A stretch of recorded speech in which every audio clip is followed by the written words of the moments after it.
Untuk mengupdate informasi ibadah haji tahun ini, sudah terhubung dengan reporter TV One Eriko Wardewantoro yang berada di Mina, Arab Saudi. Selamat pagi Eriko, Assalamualaikum warahmatullahi wabarakatuh. Bagaimana suasana di sana saat ini? Silakan dengan laporannya.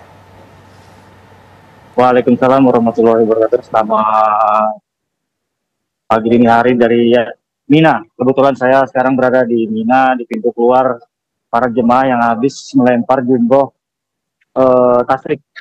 Nah, kalau kita lihat hari ini adalah jemaah haji Indonesia menjalani lempar jumroh pertama di hari tasrik, atau Sabtu dan Minggu atau 11 dan 12 Zulhijjah.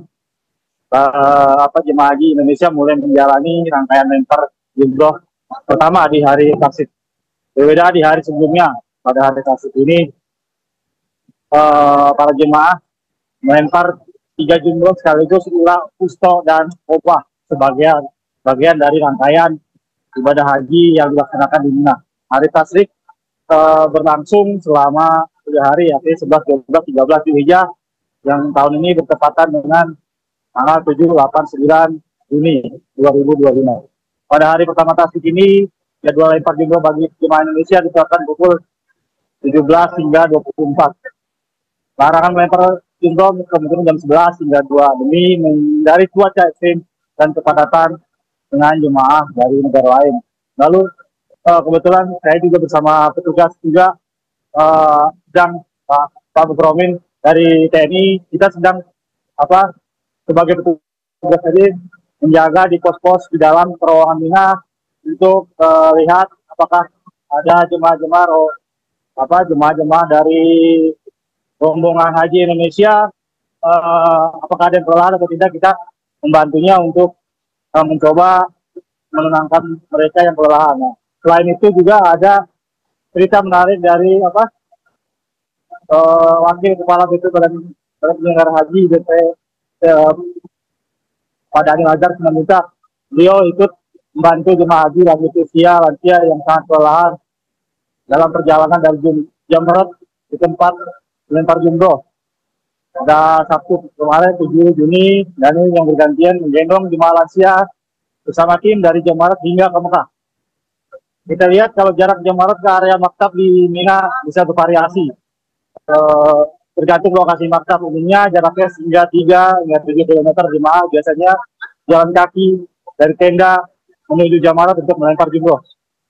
Terus Dani itu sendiri bilang kalau dia merasa kuat untuk menggendongnya, dia bilang, saya ringan kok, udah biasa. Ternyata padanya sebenarnya berbiasa dengan gendong ataupun dengan kekuatannya.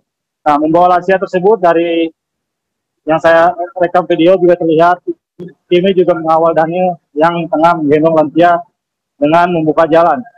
Diketahui ribuan jemaah Indonesia juga bergelombang memasuki Mina, melaksanakan lempar jumroh di Jamarat dari Jumat 6 Juni, prosesnya hingga nanti Senin 9 Juni. Nah, kita bisa lihat bahwa jemaah sendiri masih itu banyaknya selesai melempar jumroh, dan ramai sekali itu, bisa kita lihat tuh. Terowongan dipadati mereka ini setelah melempar jumroh tasrik. Setelah lempar jumroh adalah jumroh ini merupakan salah satu ritual inti dalam ibadah haji yang dilakukan kompleks Jamarat dengan melempar 7 kali kerikil ke tiang jumroh sebagai simbol penolakan terhadap godaan setan. Pelaksanaan yang masif dan melibatkan jutaan jemaah dari berbagai negara membuat pengaturan jadwal menjadi sangat krusial untuk mengambil padatan risiko, dan PPIH menetapkan jadwal khusus bagi jemaah Indonesia terakhir jam 12 malam. Mungkin itu sementara yang bisa saya sampaikan. Kembali ke studio. Ya, Eriko, mengingat rangkaian ibadah haji yang dilakukan hari ini merupakan rangkaian pelemparan jumroh. Kemudian apa saja bantuan yang sudah dipersiapkan oleh para petugas haji ini untuk para jemaah haji di sana, Eriko? Apabila kita menemukan jemaah haji yang kelelahan ataupun yang saya bertemu jemaah haji yang vertigo jatuh, akhirnya kita bisa menolong dengan mencari tim kesehatan. Lalu kita mencoba meminjam kursi roda. Karena di sini banyak jemaah-jemaah itu karena jaraknya cukup jauh ya, melewati 2 terowongan itu, kebanyakan orang tua lansia itu kelelahan. Jadi eh, apa, kita harus siap untuk menolong mereka seperti menyediakan obat-obatan ataupun buka air putih. Dan untuk pertolongan pertama kita menyuruh bahwa jemaah itu untuk istirahat dahulu.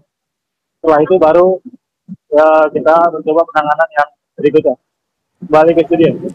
Ya, Eriko, selain karena kelelahan dan juga faktor cuaca yang ada di sana, kira-kira yang menjadi hambatan bagi para haji di sana, apalagi Eriko? Bisa Anda ceritakan?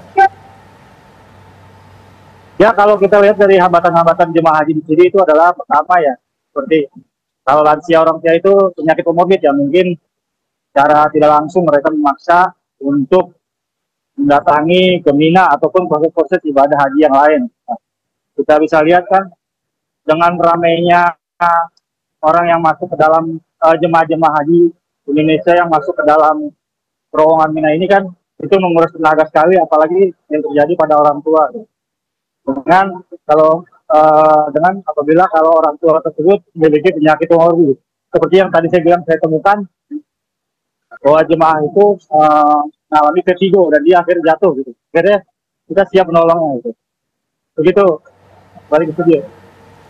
Ya, baik, terima kasih Eriko mengabarkan langsung dari Arab Saudi. Selamat bertugas kembali dan selamat beribadah.